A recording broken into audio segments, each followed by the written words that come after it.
อันยอง สวัสดีค่ะทุกคน welcome back to channel ของพิมวานะคะเสียงแหบนิดนึงนะเพราะว่าไปดูคอนเสิร์ต Stray Kids มานะคะก่อนหน้านี้เรากรีดไปเยอะมากนะเสียงก็เลยกลายเป็นอย่างนี้นะวันนี้นะคะพิมวาจะมาทำคลิปข้อดีกับข้อเสียในการที่มาอยู่เกาหลีเนี่ยเนื่องจากว่าเราอยู่มาได้ประมาณ2 เดือนแล้วใช่ไหมทุกคนแล้วมันมีคนถามเข้ามาเยอะมากว่าแบบตอนนี้อยากรู้มั่งว่าข้อเสียของการที่มาอยู่ที่เกาหลีมันมีอะไรบ้างเนาะเพราะฉะนั้นวันนี้พิมวาก็จะมาทำคลิปข้อดีข้อเสียของการมาอยู่เกาหลีให้ทุกคนได้ดูกันนะคะก่อนที่จะเริ่มนะพิมวาขอ disclaimer นิดนึงคือพิมวาไม่ได้อยู่นานขนาดนั้นทุกคนพิมวามาอยู่แค่ประมาณ2 เดือนเองนะคะอันนี้มันเป็นประสบการณ์ส่วนตัวของพิมวาใช่ไหมเพราะฉะนั้นสำหรับของแต่ละคนมันก็อาจจะต่างกันบางคนอาจจะไม่มีปัญหาเหมือนพิมวาอะไรเงี้ยเพราะฉะนั้นฟังไว้แล้วก็เอาไปเป็นข้อคิดละกันว่าแบบเฮ้ยถ้าเกิดมามันมีเรื่องนี้อาจจะต้องระวังนะหรือเรื่องนี้เฮ้ยที่เราอาจจะแบบไม่ต้องกังวลอะไรอย่างงี้ก็ฟังเป็นข้อมูลละกันเนาะโอเคพิมวาจดโน้ตไว้ในโทรศัพท์เต็มไปหมดเลยนะคะทุกคนเนื่องจากว่ามันเยอะมากนะเรามาพูดถึงข้อดีกันก่อนดีกว่าไหมทุกคนว่าการไปอยู่เกาหลีเนี่ยพิมวาเจอข้อดีอะไรบ้างนะคะอย่างแรกที่เขียนไว้นี้ก็คือสภาพแวดล้อมมันดีมากนะทุกคนอากาศดีเมืองสะอาดอาหารอร่อยอะไรเงี้ยนะโดยรวมแล้วพิมวารู้สึกว่ามันทำให้สุขภาพจิตพิมวาดีขึ้นมากเลยใครแบบเห็นบล็อกพิมวาหลายๆอันก็อาจจะเห็นว่าพิมวาแบบมีความสุขขึ้นเยอะมากๆจากการที่แบบสภาพแวดล้อมมันดีเนาะอยู่แล้วก็มีความสุขนะคะอันที่2อ่ะอันนี้เป็นข้อดีที่ใหญ่ที่สุดของพิมวาเลยคืออาหาร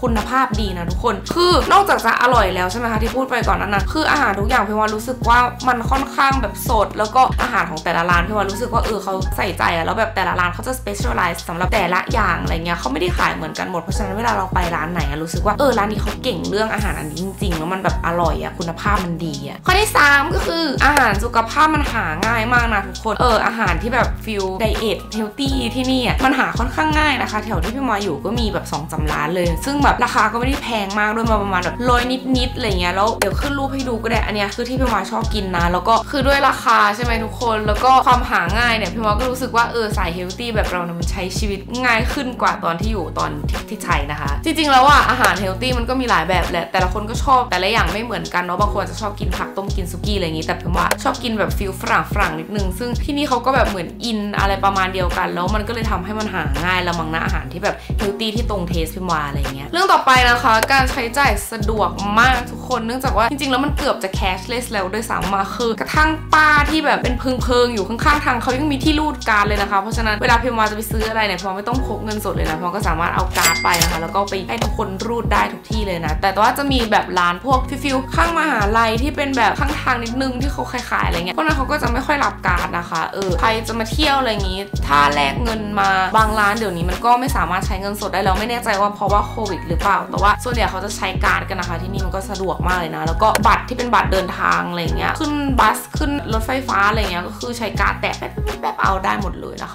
ะข้อต่อไปอีคอมเมิร์ซที่นี่แบบปังมากนะทุกคนคือสามารถสั่งทุกอย่างได้ในอินเทอร์เน็ตแล้วปกติที่ไทยใช่ไหมคะมันจะส่งแบบว่า 2-3 วันมันถึงจะถึงอะไรเงี้ยแต่ว่าที่นี่มันมีแบบเอ็กซ์เพรสคือสั่งวันนี้ได้พรุ่งนี้เลยอย่างเงี้ยกระทั่งแบบเตียงพวกตู้พวกอะไรอย่างเงี้ยพี่ว่าใช้แอปชื่อคูปังนะคะในการช้อปปิ้งนะแล้วก็ถ้าเกิดอะไรในคูปังเขียนว่า Express เนี่ยมันจะมาถึงเราเลยแบบภายในพรุ่งนี้เลยนะคะข้อต่อไปคือ Public Space มันเยอะมากนะทุกคนคือพี่ว่าจะสังเกตว่ามันจะมีสวนสาธารณะนะคะหรือว่ามีพาร์คเล็กๆนะคะในทุกที่เลยนะพี่ว่ารู้สึกว่าสำหรับพี่ว่าส่วนตัวมันทำให้พี่ว่าไม่ค่อยเครียดนะเพราะว่าเดินไปทางไหนก็รู้สึกว่ามีสวนสาธารณะมีที่ให้เราแบบได้ผ่อนคลายอะไรเงี้ยพี่ว่าไปอันนึงที่พี่ว่าชอบมากๆเลยนะคะอยู่แถวๆชิชองนะซิตี้ฮอลล์จำไม่ได้ว่าชื่ออะไรเดี๋ยวขึ้นไว้ให้แต่ว่าท่ามกลางตึกออฟฟิศแล้วก็แบงก์แล้วอะไรทั้งหลายแหล่เนี่ยมันจะมีเหมือนถนนเส้นหนึ่งเรียกถนนได้ปะวะมีถนนเส้นหนึ่งละกันที่มีแบบน้ำตรงกลางนะคะเป็นแบบยาวๆเลยแล้วก็เป็นบันไดลงไปแล้วเขาทำซีนารีสวยมากเลยนะพี่ว่ารู้สึกว่าสำหรับพนักงานออฟฟิศที่ทำงานอยู่ที่นั่นมันคงเป็นแบบที่พักผ่อนที่ดีออกมาจากออฟฟิศเสร็จปุ๊บก็คือเดินมานั่งพักแบบหนึ่งค่อยกลับบ้านอะไรอย่างเงี้ยก็ทำให้แบบจิตใจมันสงบเสงี่ยมขึ้นอาจจะแบบเครียดน้อยลงอะไรอย่างงี้มั้งข้อต่อไปที่พิมว่าแอบรู้สึกว่ามัน controversial นิดนึงเพราะว่าหลายๆคนก็เจอประสบการณ์ไม่เหมือนกันเนาะมันก็มีเพื่อนพิมว่าที่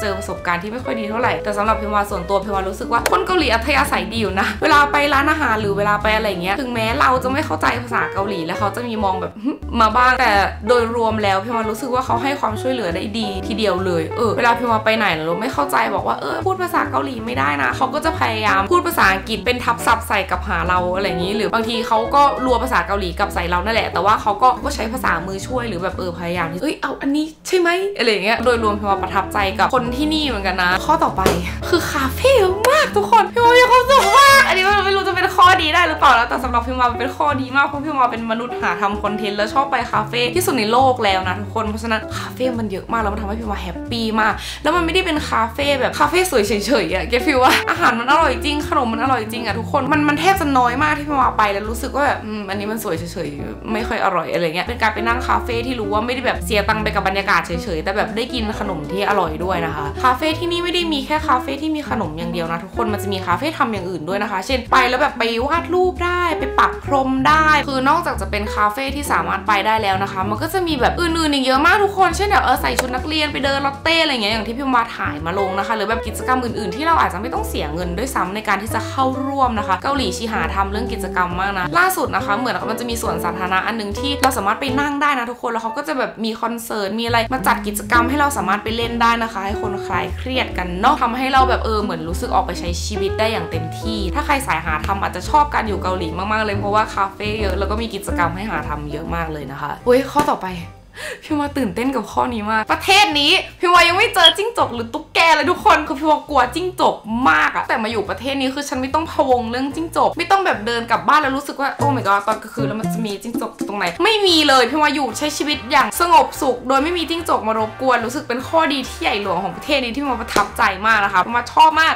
กแล้วก็อีกอย่างหนึ่งที่สังเกตก็คือไม่มียุงเหมือนกันนะไม่มีจิ้งจกและไม่มียุงนะคะเวลาไปนั่งพักข้างนอกรู้สึกไม่ค่อยเจอยุงเท่าไหร่นะสามารถไปปิกนิกได้อย่างชิลนะคะนั่งโดยไม่มีแมลงมียุงมีอะไรมารบกวนเท่าไหร่ข้อต่อไปนะคะคือพี่ว่าอยู่แล้วรู้สึกปลอดภัยนะเพราะว่ามันมี CCTV อยู่ทุกซอกทุกมุมของที่นี่เลยทุกคนคือเดินไปไหนก็จะเจอ CCTV อยู่ทุกซอกนะคะแล้วก็อันนี้คือประสบการณ์ของเพื่อนพี่ว่าส่วนตัวเลยนะเขาเอามาเล่าให้ฟังนะคะว่ามันมีวันหนึ่งที่เขาเดินกลับในซอยเปลี่ยวๆหน่อยคนเดียวเป็นผู้หญิงคนเดียวอะไรเงี้ยแล้วมันมีผู้ชายคนหนึ่งรู้สึกแบบมาพูดจาแบบไม่ค่อยเคด้วยอะไรอย่างงี้ชีก็เดินไปด้วยความรวดเร็วแล้วก็เหมือนไม่แน่ใจว่าตำรวจเขาเห็นใน CCTV หรือเปล่าแต่ว่าเดินออกไปถึงหน้าซอยปุ๊บก็มีแบบตำรวจมาดักรอข้างหน้าเลยนะคะแถวที่มาอยู่อ่ะเป็นย่านมหาลัยใช่ไหมจะมีแบบอาสานะคะเป็นผู้หญิง2คนถือแบบตะบองไฟเนี่ยคือเขาอาจจะอาสาพาเราไปส่งที่บ้านได้นะเช่นสมมติเรารู้สึกไม่ปลอดภัยอะไรอย่างงี้นะคะก็สามารถเดินไปหาเขาแล้วก็เฮ้ยยูพายกลับบ้านหน่อยบางทีพิมมาเดินคนเดียวเป็นผู้หญิงคนเดียวแล้วเขาก็จะเดินเข้ามาถามว่ากลับบ้านเองได้ไหมอะไรเงี้ยให้เขาเดินไปส่งไหมรู้สึกแบบปลอดภัยนะคะเวลาเดินคนเดียวตอนกลางคืนอะไรอย่างงี้เนาะข้อสุดท้ายไม่พูดถึงไม่ได้แล้วล่ะคือประเทศนี้มันมีศิลปินเกาหลีที่เรารักอยู่ทุกคน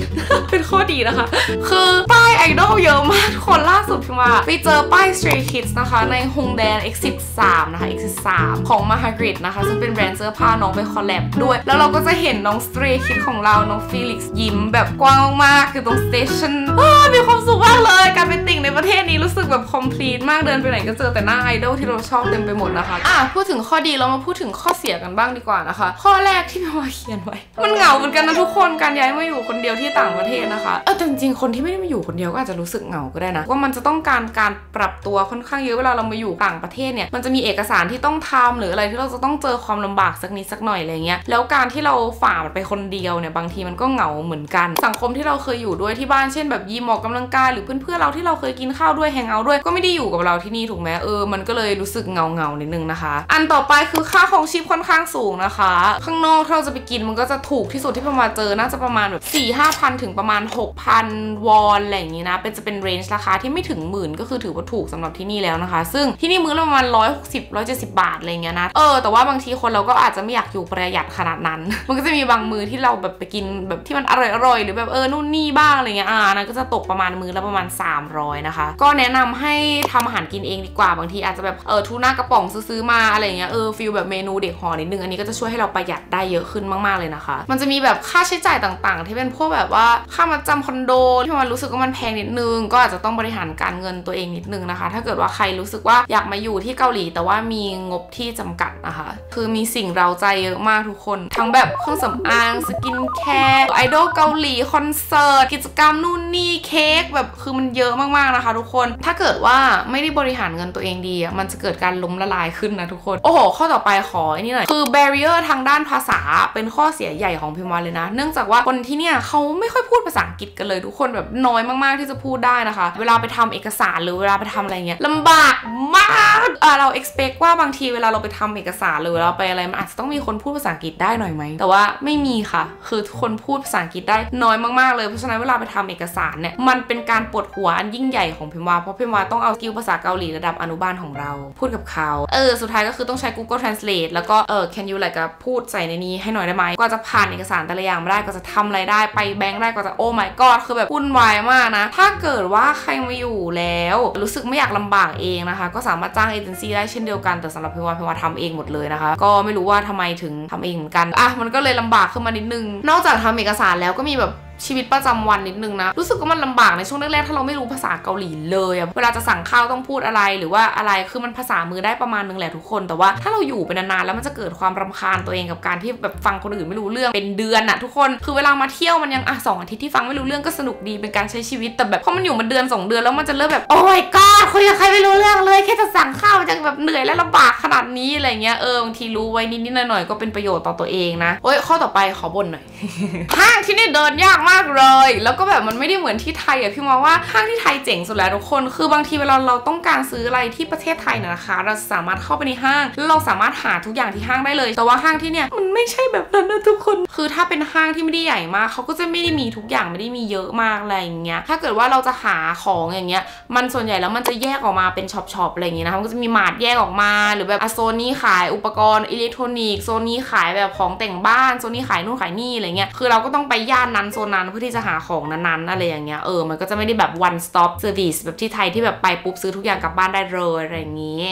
ข้อต่อมานะคะพิมว่าคิดถึงร้านนวดที่ไทยว่าร้านนวดราคา300 บาท is non existent นะคะพิมว่าเป็นแบบ office syndrome ใช่ไหมทุกคนแล้วตั้งแต่มาอยู่เกาหลีรู้สึกมันแย่ขึ้นประมาณแบบ9,000,000%นะพิมว่าแบบไปแล้วก็เห็นแต่ร้านนวดราคาแบบ1,000 กว่าบาทชั่วโมงละแบบ1,100อะไรเงี้ยอะไรการแพทย์ของที่นี่ค่อนข้างแพงนะเช่นเป็นอะไรจะไปหาหมอก็คือจะแบบนิดนึงแล้วเพื่อนพิมว่าข้อเท้าพลิกมั้งเสียไปแบบเกือบ10,000นะทุกคนคือแพงมากเลยนะกับอีแค่ข้อเท้าพลิกต่อไปก็คือร้านอาหารและคาเฟ่ที่นี่เปิดค่อนข้างช้านะคะทุกที่จะเปิดประมาณแบบ11 โมงอะไรเงี้ยอาจจะต้องไปหาที่แบบว่าตลาดอะไรอย่างงี้หรือว่าทำกินเองตอนเช้านะคะเพราะว่าร้านส่วนใหญ่เปิด11 โมงเที่ยงอะไรอย่างงี้เนาะแล้วก็คนเกาหลีขยันต่อแถวมากนะคะเพราะฉะนั้นร้านที่เป็นร้านดังๆมันจะรอคิวนานมากทุกคนถ้าอยากกินอะไรให้แพลนล่วงหน้านะคะแล้วก็ถ้าเกิดใครมาเที่ยวก็อยากให้แพลนนิดนึงว่าเผื่อเวลารอไว้สักชั่วโมงนึงหรือแบบครึ่งชั่วโมงอะไรอย่างงี้นะคะสำหรับร้านที่แบบดังๆหรือว่าอาจจะไปในช่วงที่คนเขาไม่ได้ไปกันเนาะอันนั้นก็คือข้อดีข้อเสียคร่าวๆของพิมวานะคะเหล่าบรรดาข้อดีข้อเสียเหมือนจะมีเยอะกว่านี้อีกนะที่สามารถรวบรวมได้แต่ว่าเห็นเวลาที่ขึ้นมาก็แบบไหลกับประมาณ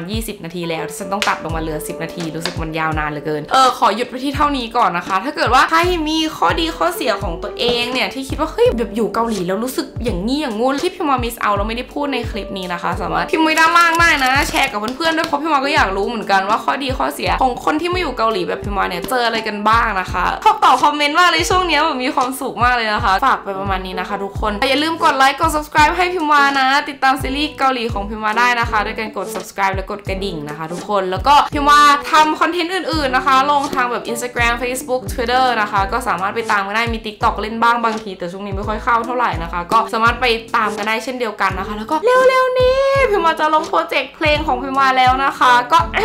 อาจจะปล่อยเพลงก็ฝากติดตามโปรเจกต์เพลงของพิมวากันด้วยนะคะทุกคนสำหรับวันนี้พิมวาไปแล้วทุกคนบ๊ายบายเจอกันใหม่คลิปหน้านะคะอันยอง